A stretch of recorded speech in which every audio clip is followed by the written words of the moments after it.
So, we're doing a faith sector pilot in Fairfax County as part of their implementation of their community-wide energy and climate action plan.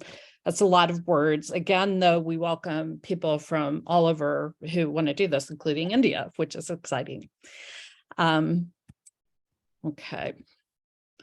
I wanted to just first say thank you to our wonderful sponsors, Mom's Organic Market and Sandbach Financial Partners. And I want to say there is so much work to do right now, and we really need to build our capacity. So an ask for all of you is if you know any local businesses like this who might want to support this work, or if you want to make a donation yourself, or if you know any foundations, like we have a lot of family foundations around here, we really need to expand our capacity. So we'd welcome any help with that. We're a 501c3 nonprofit.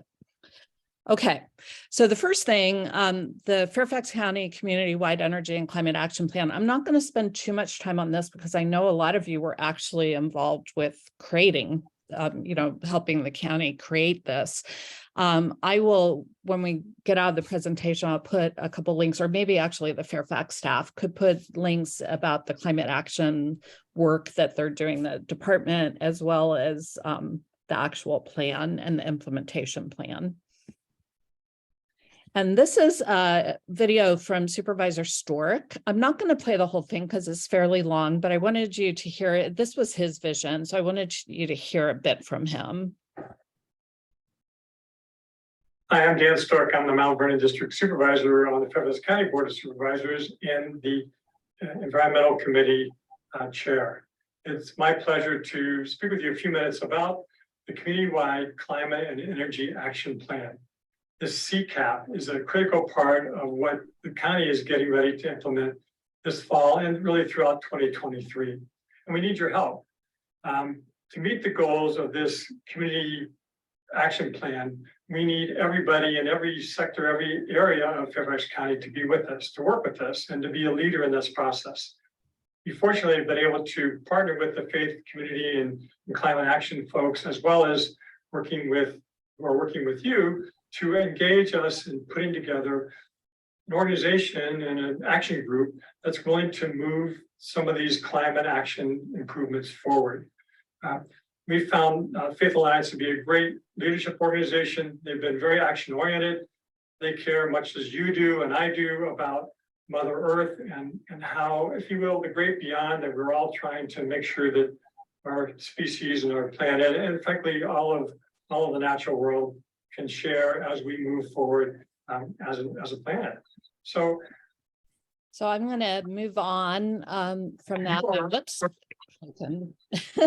Hold on, is that having a little? I'm Dan Stork. I'm the Mount Vernon District Supervisor on the Fairfax County Board of Supervisors and the Environmental Committee Chair. Okay, sorry about that. So first of all, we have crafted 5 campaigns to help, and they're targeted at different kinds of groups within faith communities. So like the people who care about the grounds, the people who take care of the buildings and might know more about the electricity and things like that, the HVAC system, the people who spend a lot of time in the kitchen, things like that, and then ministries. So the first one is solar sanctuaries. I'm just going to go, whoa, how did I do that? Okay. Sorry, guys. I don't know where. Okay, well, anyway, solar sanctuaries, the idea is a resilience hub with solar and battery backup. This allows during power outages to get off the grid and have power. And of course, that means we can be cooling food. We can have air conditioning. In the case of rural churches, often they actually need electricity to get water from their wells. So it's very important for all kinds of reasons. And then before you do solar and battery backup, in an ideal world, you would do a bunch of energy efficiency measures. So you need less panels and a smaller battery for that resilience. And this is all about saving lives and taking care of vulnerable people in our community. For instance, we know it's going to get hotter and more humid, and the elderly and little babies have a hard time regulating heat in their bodies. So this is particularly important for the disabled and other populations like that. And this is in CCAP. It addresses 2 of the 12 strategies, increasing energy efficiency and conservation in existing buildings, and then increasing production of on-site renewable energy. So definitely moves their plan forward. Okay, the second campaign is Creation Care Kitchens. This again targets more the people who do a lot of work in the kitchens, but of course you get hot in kitchens. So this kind of brings in HVAC systems and all of that. Some of the sample tactics we can do as a campaign is switching out the big gas stoves for induction stoves, considering putting vegan food options out at our events, maybe with some education about why that's important. Food rescue is an enormous help in climate, and that might not be obvious, but it really is. And we already do a lot of that, so we could increase those ministries. And then my particular pet peeve at my church is reusable coffee cups. We actually put reusable coffee cups out, but we still have the styrofoam cups. So I'm hoping we can switch to just the reusables and lower our waste. So those are some ideas there. This would address the strategy 1, increasing the energy efficiency and conservation in existing buildings. Strategy 2, electrifying existing buildings. And strategy 10, reducing the amount of waste generated and diverting waste from the landfills and burning facilities. Okay, the third campaign, Tree of Life, is about the grounds of our faith communities. And this is everything from planting more native trees and other native plants, getting rid of invasive species, doing some composting and putting all those nutrients back into the soil, maybe reducing the amount of lawn we have and taking care of it in a way is like maybe not so much pesticides and things like that. And then community gardens. This is a wonderful picture of a community garden at Temple Road of Shalom and the kids learning about it. This campaign addresses CCAP Strategy 12, supporting preservation, restoration, and expansion of natural systems, green spaces, and soil quality. And Strategy 11, responsibly managing waste generated. The fourth campaign is FACTS Transit Corps. This is about how we get around in the county. We're a big, sprawling county, and not all of us can afford to drive. And we have a lot of dangerous situations. And so this campaign will do things like support free bus fares, working on safe routes to metro stations and maybe to schools, and also electrifying our transportation. So walking, biking, getting to transit, basically getting around without always having to burn gas in a car. This will address Strategy 8, supporting sustainable land use, active transportation, public transportation, and transportation demand management to reduce vehicle miles traveled. That's a lot of government speak. Okay, and then the final campaign is Clean Cars, because we do drive a lot in this area, and so we need to transition to electric vehicles as quickly as possible. A lot of faith communities have parking lots, and we could consider installing EV chargers. Churches are wonderful places to do EV showcases and work with local dealers. I actually am going to be making an ask about that later today. And then a growing thing is electric bicycles. So we could talk about that more. So those are just some ideas. This would address CCAP Strategy 7, increasing electric vehicle adoption. Okay, and we're going to be doing these monthly Faith Pilot meetings every month. I'm doing some in the evening and some in the morning, and we're going to do a deeper dive each day or each meeting on one of the campaigns. And today we're going to talk about solar sanctuaries. And that, by the way, I want to really encourage you to go to faithforclimate.org/join if you haven't gotten on our newsletter yet. And also that's a link you can send to other members of your faith communities so that they know about all of this. Okay, so solar sanctuaries. I'm going to go through this one quick because I want to get to the chance to talk to Captain Burt. You've already seen this. I added saving lives. I got to put that in caring for creation. This is Captain Burt. I'm going to play a really quick 1-minute video about his work. If we can build a network of renewable energy, we're going to be looking at a completely different way and a different model of how we save people. You're a certain type of person, be a firefighter. It's as simple as that. And so I'm about action. That's what we do. Puerto Rico was without power for months. The generators were broken. They had no electricity, so they couldn't receive any calls. So I contacted the resources in the renewable energy world and said, listen, let's band together. Let's get to Puerto Rico and start building microgrids on fire stations. As soon as we put a site in, it becomes that beacon of light for that community. That was a matter of life and death. On the mainland, we're just as vulnerable. Our backup generators are the same backup generators they used in Puerto Rico, and they failed. And that is why we've got to look at this technology, recognize its resiliency, and say, this is the answer. Now we have to implement. That's my job. As a father, as a firefighter, as a citizen of the United States, that's my job, is to show the way forward. All right. And we are lucky to be joined today by Captain Burt. So we'll talk with him. Whoops, here we go again. Sorry. Okay, so I'm going to just talk about 3 solar sanctuary projects that we have going already very quickly. Bethel Lutheran Church is out in the rural part of the northern Shenandoah Valley. They're the ones who need electricity just to get the water out of the well. And they are all in on this. I want to say Pastor Dave Young is very, very excited about this, and he wants to work to get other churches involved. So if you would like, pass some time, so it's good to have faith leaders, talk to each other, they're trusted colleagues, and he's happy to do that. And then this is their church. They're going to be putting a ground mounted array in this part of their property. Right now, they are in sticker shock. They've gotten to the point where they have a bid, and we'll be talking about funding a little later. This is their facilities manager. I want to play this video for you. So I'm out in Winchester today to talk to David Schoberg, and we're meeting with a solar installer to talk about a ground mount system. And so, David, I just wanted to ask you, why is Bethel Lutheran Church interested in a solar sanctuary? Well, we feel it's very important as we see things happening in our community to be able to provide for the people of the community. We know that storms are probably going to get worse.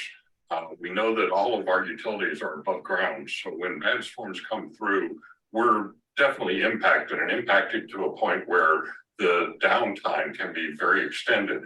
And we see this as a solar sanctuary as an opportunity to give back to our community and put in place something that is going to help everybody and kind of be on the leading edge of maybe getting more churches involved. That's so awesome. And so I know you're on a big rural highway here, yes, and you actually have a couple of gas stations surrounding you. It's such an interesting place to actually have one of these projects. Yes, ma'am. Can you talk a little bit about that? Sure. We feel, and we are a Lutheran church, but probably a little more progressive than a lot of Lutheran churches. And we have a climate solutions team here who's looking at a lot of opportunities on how we can be more involved in reducing our footprint, our CO2 footprint, and impacting the area that surrounds us in doing the same thing. We feel it's important to spread the message and lead by example rather than just talk about it, which is easy to do, but to actually lead by example and do the things that we say need to be done to help our environment and help the climate. So I love what so I'm out in I clearly need to work on my technical skills here. Sorry about that. So what I loved about what he just said was that they are not just talking about climate, they're really, leaning into making a difference on the ground. And that's really what Solar Sanctuaries is all about. The Oakland Baptist Church in Prince William County is actually the very first church that we worked with. It's a wonderful historic church that was founded in 1865 by a freed slave. And we're excited to work with them. They, just so you know, like still have window units, air conditioning. So this is going to really help in their church. Their kitchen is filled with old appliances. And so we have a lot of opportunity to upgrade this church, and it's an important community. And Pastor Delaney is another pastor who's very supportive of this and would be willing to speak with others. So, okay, then this is the last one I'm going to talk about that I'm very excited about. It's called Rising Hope Mission Church. They're a mission church that takes care of the homeless. They also work with recent immigrants and other vulnerable populations, and they are actively moving forward with a solar sanctuary exploration. And this is truly taking care of vulnerable people. But I want to emphasize that we have vulnerable people in every community. So even if you're not a church that has a ministry like this, we really want to explore doing a solar sanctuary with you. And I just want to take a personal moment and say this is from my faith. For me, this is all about taking care of the most vulnerable people in our community, as things are going to get rougher out there and we need to prepare. So this is why this is so important to me. Okay, so again, this is in Fairfax County. We're working with county staff on this project. I'm very excited to have them with us today, and I'm sure they'd be happy to answer any questions you have. And the pilot program is called Climate Champions, and as well as us, they're also working with the hospitality sector. And the idea is that we will be inspiring to other sectors in the community. If we're going to hit the greenhouse gas emission reduction goals by 2030, 2040, and 2050 in that plan, we really need to engage all the sectors across the community. And one more thing on that, faith communities, represent so many different people in the community, including business leaders. And I think the work we're going to do could really, really help move this forward in all kinds of sectors. Okay, I want to just spend 1 minute on funding, because these systems are not cheap, and we've got to figure out how to fund them, or they're not going to get installed. But the good news is that there's a lot of federal funding that's going to be coming. And these are just a few examples of the kind of information that's out there. We're going to be monitoring it with the county and others. And we want to get as many projects so-called shovel ready as possible with actual bids, so that when these opportunities come forward for the funding, we can put together a grant. So we're prepared for that.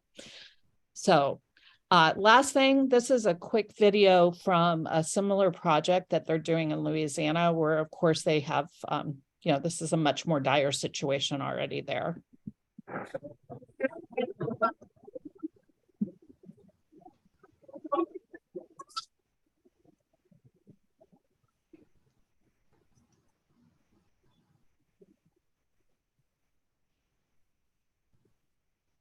Andrea, there's no sound. Yeah, we're not getting any audio.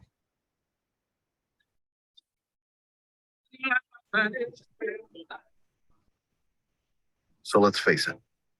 In South Louisiana, we know more about natural disasters than we'd like to. With global warming getting worse every year, and our electrical grid seems to be hanging by a thread, and no matter how many times we go through it and how much money we spend rebuilding, we never seem to create a plan for what to do when the lights go out. It's always been our drive, our tenacity, our sense of community that brings us through in the end. So what if we stop waiting for somebody else and create the plan ourselves? The Community Lighthouse Project is a strategy built on a network of 85 congregations and community institutions across our community, each with solar panels and backup battery storage to serve as response hubs in a disaster. Nobody would live more than a 15-minute walk from the lighthouse, which becomes a safe haven that can help with food, shelter, and emergency services people need, which can operate even when the power grid is down. It also creates jobs and finally moves us towards renewable energy. Together, New Orleans is taking the initiative to make this possible. It won't always be needed. We'll know it's there, waiting for us.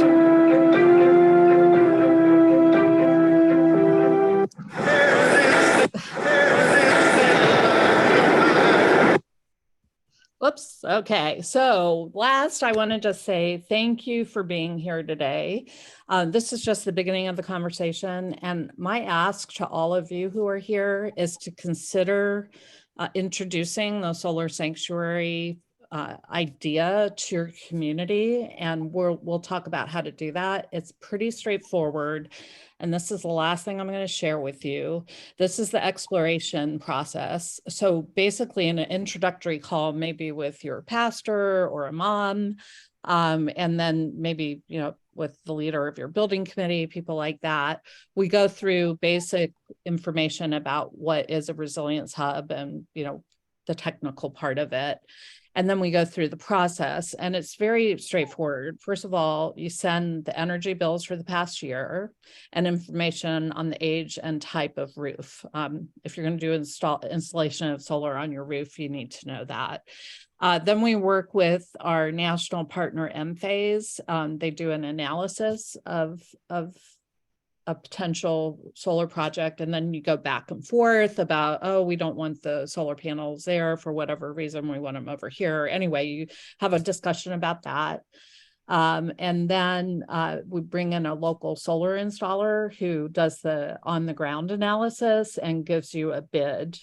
And this can take as little as 3 hours of time. It usually takes a little bit more, but basically there's no cost involved except some time to do this exploration. And then once we know how much money it's going to talk, then it's going to cost, we can talk about financing options. And again, right now, the more churches and synagogues and mosques that we can get through this process, you know, we'll be better prepared for those federal funding opportunities. So that's my goal right now. I'm going to stop sharing.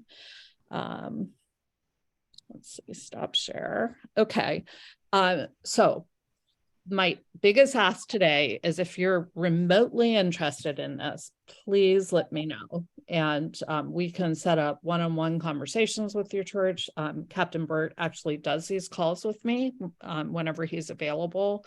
And we can come visit in person. And again, if it's in Fairfax, we also are working with the Fairfax County staff on these projects. Okay.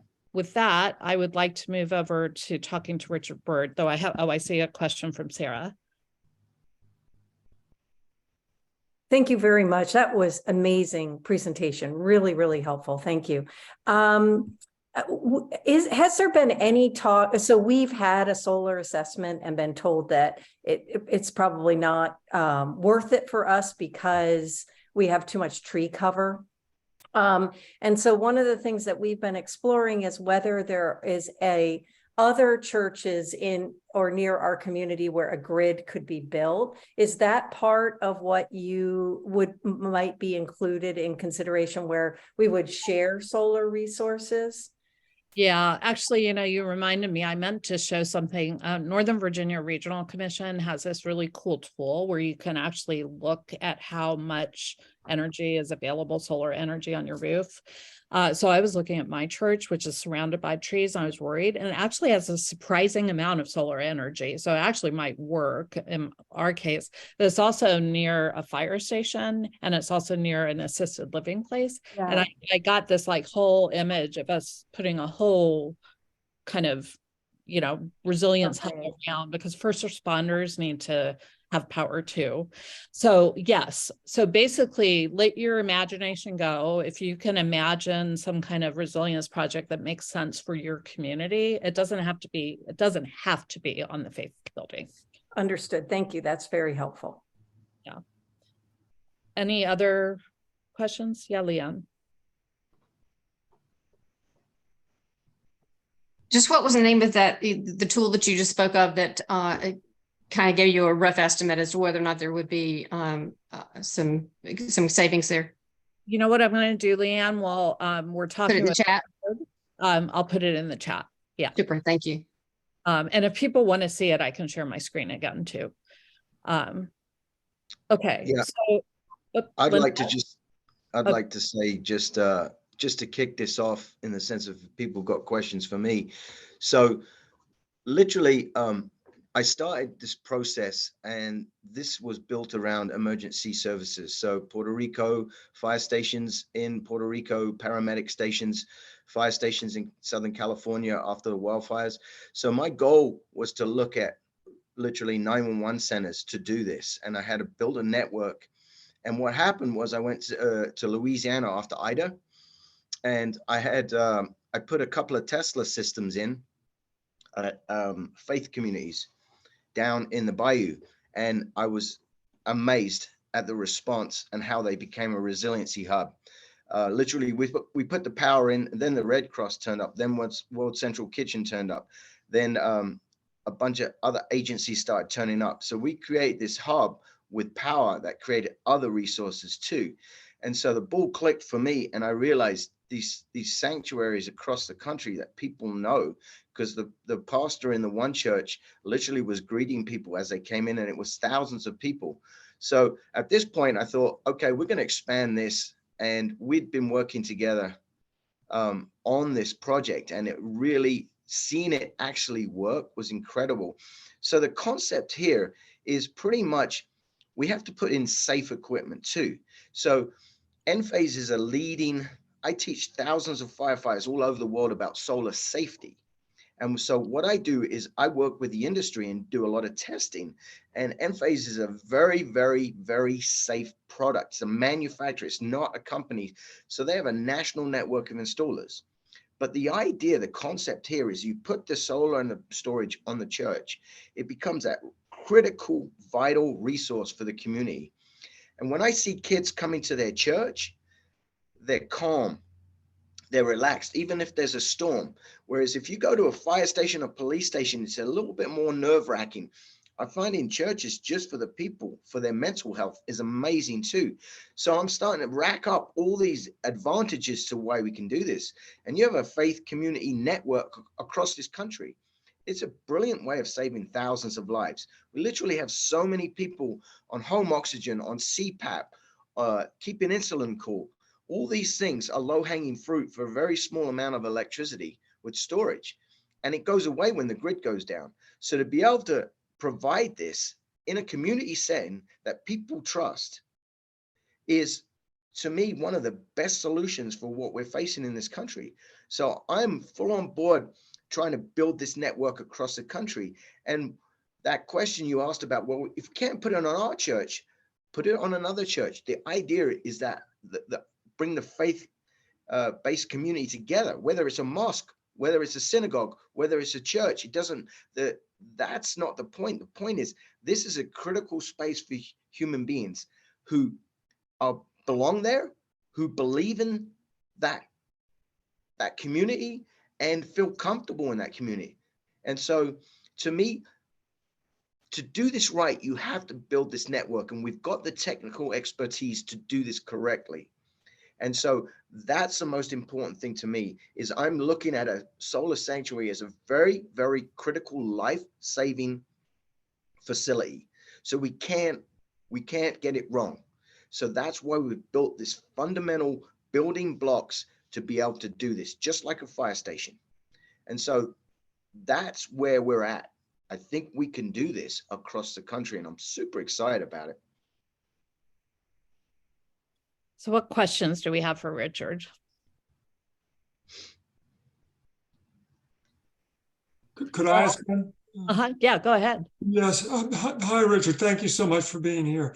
Could you just give us a feel for how difficult, expensive, we have a larger facility as far as churches go, but just some feel.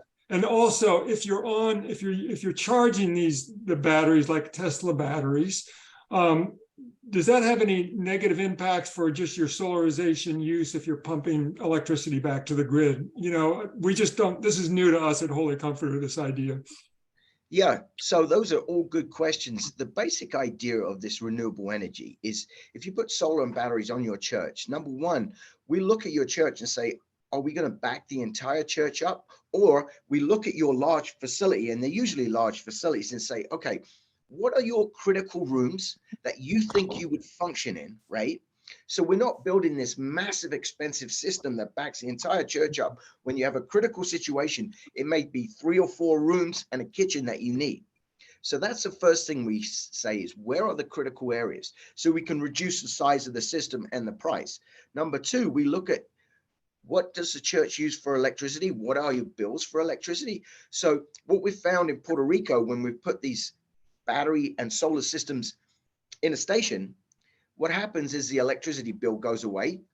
And so they basically are running off that solar and batteries every single day. The amount they make, the amount they store. With storage, it's very interesting. If you charge your batteries from your solar panels, you have stored energy. If there's not a power outage, you're not really using that energy. It sits there and it's kind of like a generator, but it's a battery, right? But what you can do with that battery now is the grid needs that power around 5 o'clock in the evening when the sun's going down and they're actually in a brownout situation because they're not producing solar anymore. They're flushed during the day with solar, but that 5 o'clock to 8 o'clock is a critical time factor. So if you can discharge that battery onto the grid when you don't need it for backup, what you're creating now is solar sanctuaries that actually add to the grid and take away the stress from the grid. So you're helping the community in 2 ways. You're a resiliency hub when you need to be, but when you not need to be a resiliency hub, guess what? Your battery's adding to the grid and decreasing those stresses on the grid is what you see.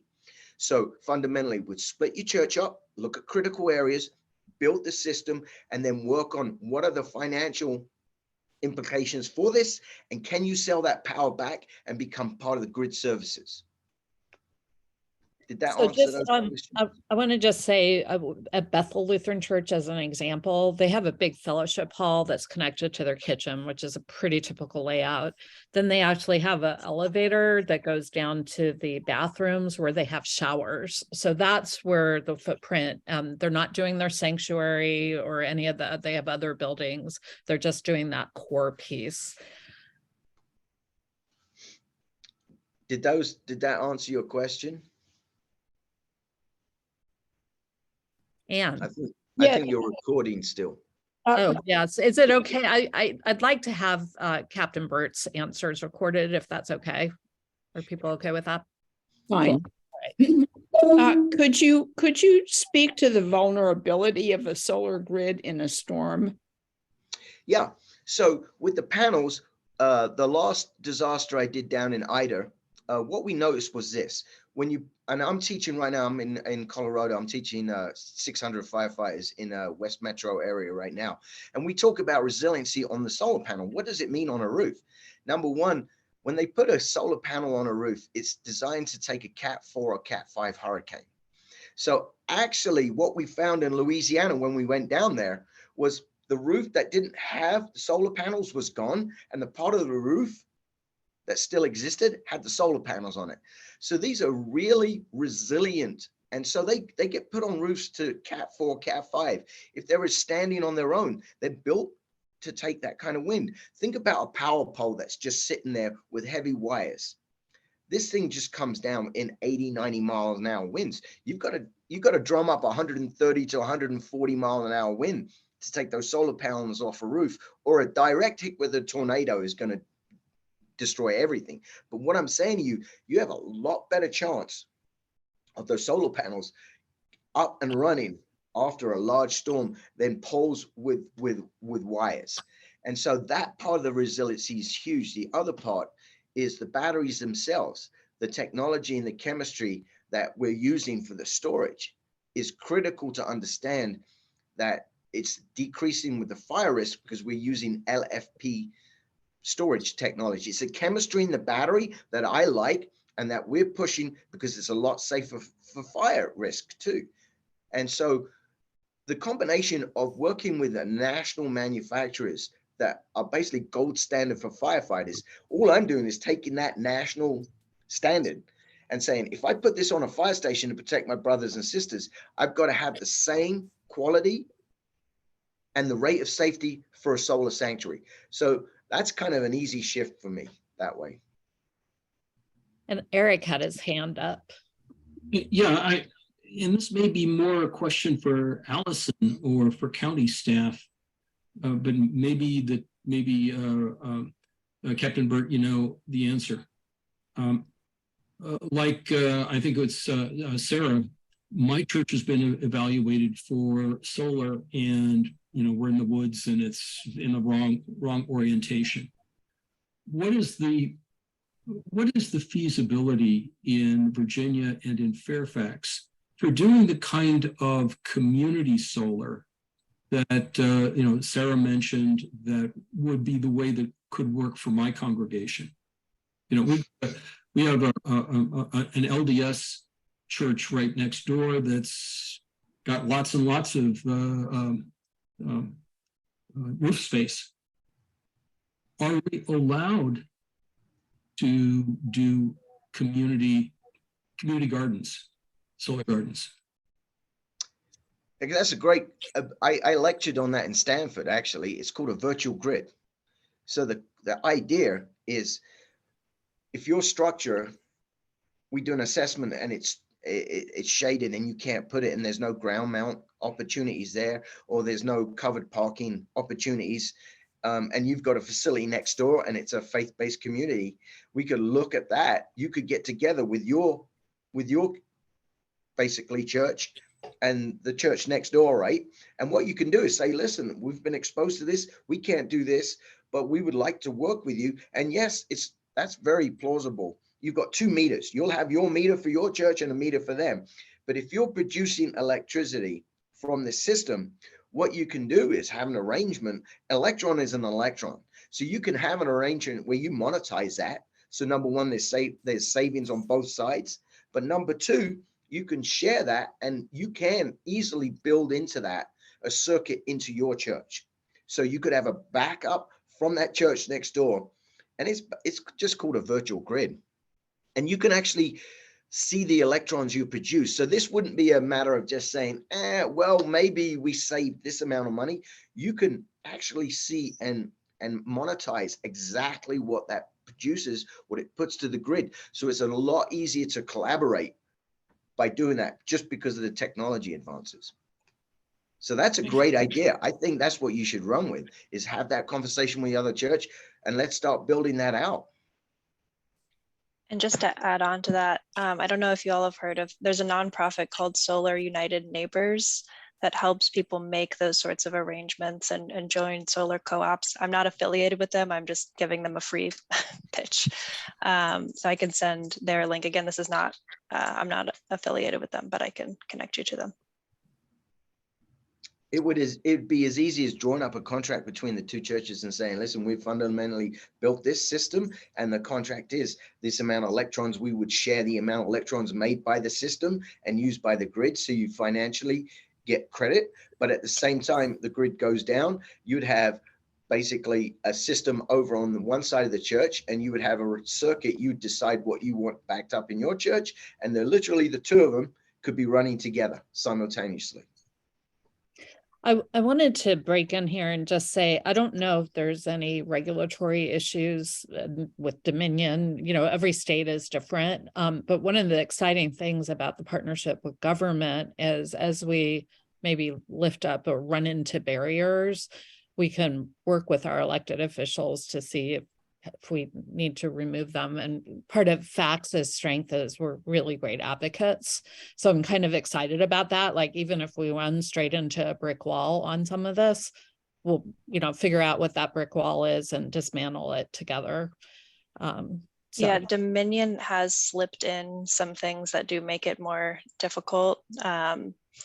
And because we're a Dillon rule state, there are some logistical challenges. The short summary of that is, if you're trying to share power across a street, that's currently a challenge. But if you're on the same side of the street, it's easier. But yeah, we can talk through those specifics.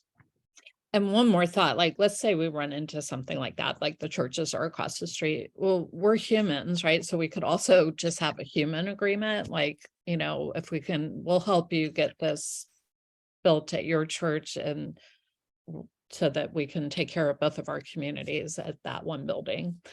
Or hopefully, I mean, I'm hoping we'll be able to basically take care of anybody in need in the community, but that's also one of the beauties of faith communities, right? We minister to others, so with open hearts, hopefully. Yeah, one of the things I found with the sanctuary, especially down in Louisiana, was the faith-based community. It didn't really matter what faith you were. Everybody in that area came to that area, to that church or to that building. So to me, it kind of built this network amongst the faith-based community. When I say that, of all different religions and beliefs, and it built this network that was incredibly strong, a lot stronger than it was before the storm, because they didn't have an opportunity really to spend time with each other.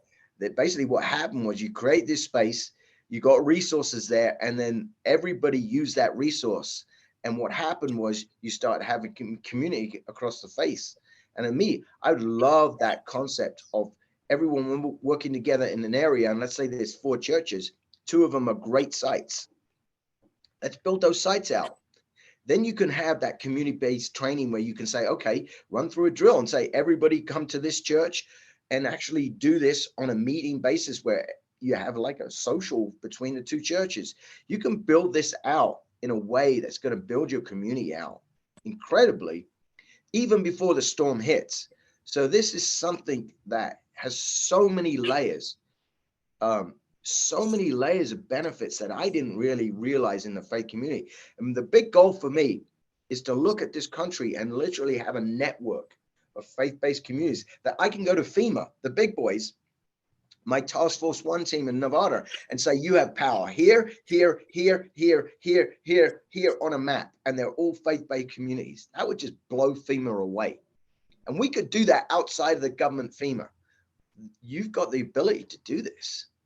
The government working with a lot of the fire departments, there's so much bureaucracy and chiefs. Within the faith-based community, I'm looking at a lot more cooperation, and it's community-based. So your community is involved in it, which is just incredible. So I'm really excited about this plan. I just put a link in the chat that I really want to encourage people to watch. We were invited to the launch of the New Orleans project that I showed you, the community lighthouse, and it's 2 hours long. I ended up staying for the whole thing because, first of all, it's incredibly entertaining. There's all these churches, all these faith leaders, and they're all working together to make this happen, you know, in a place that really needs it. We'll be doing it more proactively, but I really, really encourage you to watch it because it's, well, you'll see. It's like what Richard was talking about, already happening among churches. Andrea, can I ask a question? Mm-hmm. Yeah, so this is, I'm not that well versed in solar, but I guess I was curious if roof panels are the only option to consider. I'm sure some of you might have seen in the Post and other places that France is pursuing a nationwide program to cover parking lots with solar panels. And I would assume most of our faith communities have large, wasted, impervious spaces next to their congregation. So I don't know if there's an economic barrier to that or some technology barrier, but I'm curious if we need to be thinking broader than just roof panels. It's more so expensive. Really. That's where that assessment comes in. That's a great question. So when I do an assessment of like a 911 center or a fire station, what we look at is not just a roof. We look at ground mount and we look at covered parking. And for me, covered parking is one of those things where, number one, it's great in the summer to have covered parking, obviously for your vehicle. Number two, if that's the real estate we've got. The only trouble with the covered parking is obviously there are more costs for the infrastructure of building that. But outside of that, no, that's the beauty of these, looking at the footprints of all these communities and faith-based communities. You can go from solar on the roof to the ground mount to covered parking. So yes, we look at everything. Every possibility you have, we look at, and then we put a cost to it and see if we can do it or not. And just to get a little competition going on between the counties, Loudoun County put in solar powered charging stations in a rural park and ride lot in 2010, way ahead of the curve. So this is definitely doable.